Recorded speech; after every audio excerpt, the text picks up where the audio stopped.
Lungs का काम होता है वातावरण से शुद्ध हवा लेकर पूरे शरीर में पहुंचाना, और पूरे शरीर में जो खून का दौड़ान होता है वो दिल के द्वारा किया जाता है। तो दिल क्या करता है कि दिल में 4 चैम्बर होते हैं, जैसा आपने पढ़ा, एक बाएं तरफ का हिस्सा होता है और एक दाएं तरफ का हिस्सा होता है। जो लेफ्ट हार्ट होता है, ये जो ब्लड लेता है लेफ्ट साइड में, जो दिल में खून आता है वो फेफड़े से आता है। फेफड़े क्या करते हैं, ब्लड को शुद्ध करके उसमें से कार्बन डाइऑक्साइड को रिमूव करके हवा में छोड़ देते हैं, और ऑक्सीजन लेके वो ब्लड को उल्टे वाले हिस्से में दे देता है, जहाँ से पूरे शरीर में जाता है। कभी कभी ये मैकेनिज्म डिफेक्टिव हो जाता है, हार्ट में इतनी क्षमता नहीं बचती जो ये ब्लड फेफड़े से लेने के बाद पूरे शरीर में भेज सके। जब ये क्षमता नहीं बचती तो फेफड़े में ब्लड इकट्ठा होता जाता है। अगर ब्लड इकट्ठा होता रहेगा तो उसमें पानी छनेगा, छन के वो पूरे फेफड़े में जमा हो जाता है, जिसको वेट लंग कहते हैं। सामान्यतः ये कंडीशन हार्ट फेलियर के मरीजों में देखी जाती है। हार्ट फेलियर के मरीज़ ब्लड पंप नहीं कर पाते, ब्लड लंग्स में डिपॉजिट होता रहता है। इसकी वजह से जो लंग्स के पैरेन्काइमा है, पैरेन्काइमा मतलब लंग का जो टिश्यू है, उसमें फ्लूइड की मात्रा बढ़ जाती है, जिसको अंग्रेजी भाषा में पल्मोनरी एडिमा भी कहते हैं। जो फेफड़े में जो ब्लड आता है वो छनने के बाद लेफ्ट साइड के हार्ट में जाता है। जिन लोगों को बहुत लंबे समय से ब्लड प्रेशर रहता है, ऐसे लोगों में हार्ट फेल हो जाता है, या फिर कभी कभी वायरल डिजीज़ हो जाती है। वायरल डिजीज़ सिर्फ फेफड़ों में ही नहीं होती, सर्दी जुकाम की तरह नहीं होती, कभी कभी दिल में भी हो जाती है। ऐसी वायरल डिजीज़ की वजह से हार्ट फैल जाता है, फैलने की वजह से पूरी तरह से वो हार्ट ब्लड को पंप नहीं कर पाता और लंग्स में पानी जमा होने लगता है। अगर आप चाहते हैं कि ऐसी सिचुएशन ना आए, ऐसी कंडीशन ना भरे, लंग्स में पानी ना भरे, तो ज़रूरी है कि आप अपने हार्ट को हेल्दी रखें। जैसा कि हम जानते हैं कि जिन लोगों में कोलेस्ट्रॉल ज़्यादा होता है उनके हार्ट की खून की नलियाँ जम जाती हैं, जिसकी वजह से हार्ट अटैक हो जाता है और हार्ट का कुछ हिस्सा, दिल का कुछ हिस्सा मर जाता है। आपको क्या करना है कि आपको अपना कोलेस्ट्रॉल कंट्रोल रखना है, डेली एक्सरसाइज करनी है।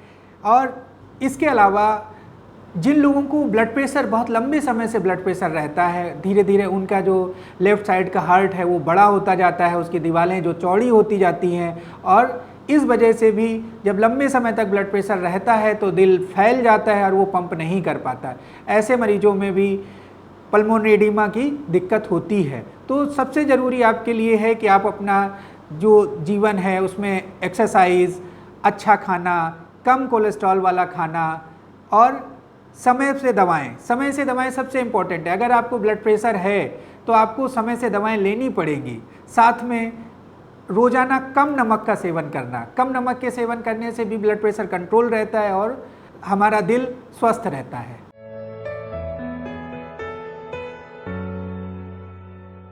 फेफड़ों में पानी होने के लक्षण, फेफड़ों में पानी होने का जो लक्षण है वो सांस फूलना है। सांस फूलना ऐसा सामान्यतः देखा जाता है जब ये बीमारी शुरू होती है तो आदमी सोते समय, सोने के 1-2 घंटे बाद एकदम उठ जाता है और अपने घर की खिड़कियां दरवाजे खोल के खुली हवा में जाने की कोशिश करता है। इस तरह से इस बीमारी के लक्षण शुरू होते हैं। धीरे धीरे क्या होता है कि आदमी को लेटने में भी सांस फूलती है। अगर आपको लेटने में सांस फूल रही है और बैठने से आराम मिलता है तो ये फेफड़े में पानी भरने का लक्षण हो सकता है। अगर आपको ये महसूस हो रहा है कि हम जब बैठे हैं तब तो हमें सांस नहीं फूल रही, लेकिन जैसे ही लेटेंगे या लेटे रहने के कुछ देर बाद सांस फूलने लगेगी, तो आपको अपने दिल की जांच करवानी चाहिए। प्रारंभिक लक्षण है जो लोगों में आना शुरू होता है। इसके साथ ही कुछ लोगों में पैरों में सूजन, पेट फूलना, ये चीज़ें भी मिलती हैं।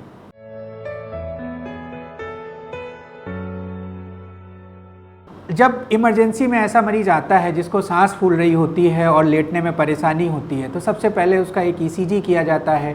ईसीजी के साथ में एक्सरे किया जाता है। ईसीजी से हमें पता चलता है जो कि फेफड़े में पानी जो है वो कहीं दिल के दौरे की वजह से तो ऐसा नहीं हुआ कि दिल काम ना कर रहा हो, फेफड़े में पानी भर गया हो, या फिर दिल के चारों तरफ जो झिल्ली होती है, जैसी फेफड़े के चारों तरफ झिल्ली होती है वैसे ही दिल के चारों तरफ झिल्ली होती, उसमें पानी तो नहीं भर गया है।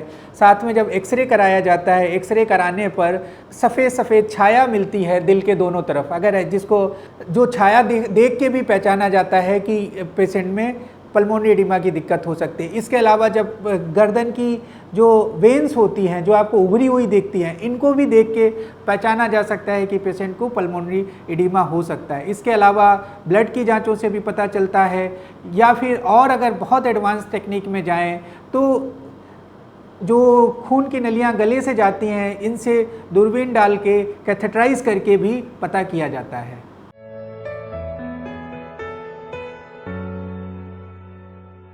दिल के मरीज़ जिनके फेफड़े में पानी भर जाता है, उनके लिए बहुत ज़रूरी है कि वो अपना समय से इलाज कराएं। अगर आपको दिल के दौरा पड़ने की वजह से सांस में दिक्कत हो रही है, या किडनी फेल होने की वजह से सांस में फेफड़े में पानी भर गया है तो दिक्कत हो रही है, तो बिल्कुल हाई रिस्क केस हैं। किसी भी समय सांस रुकने की दिक्कत हो सकती है। अगर दिल की परेशानी, जैसे हमने बताया कि अगर आपको दौरा पड़ा, दिल कमज़ोर हो गया है, तो ये भी संभावना है अगर इलाज ना कराएं तो दोबारा दिल का दौरा पड़ जाए और मृत्यु हो जाए। किडनी अगर फेल है, सांस कम होती है, ये ऑक्सीजन कम पड़ती शरीर को, तो इससे दूसरे जो अंग हैं वो भी फेल हो सकते हैं और मृत्यु का कारण बन सकते हैं।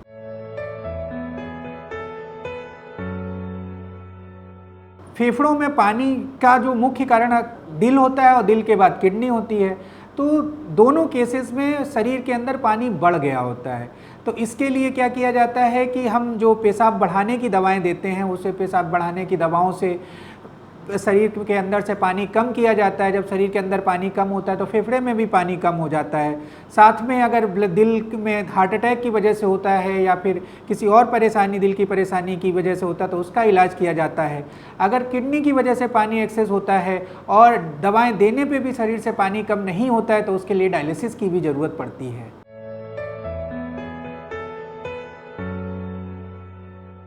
सांस फूलना ही खुद में एक बहुत बड़ा समस्या है। ये कई सारे ऑर्गन्स की वजह से हो सकता है।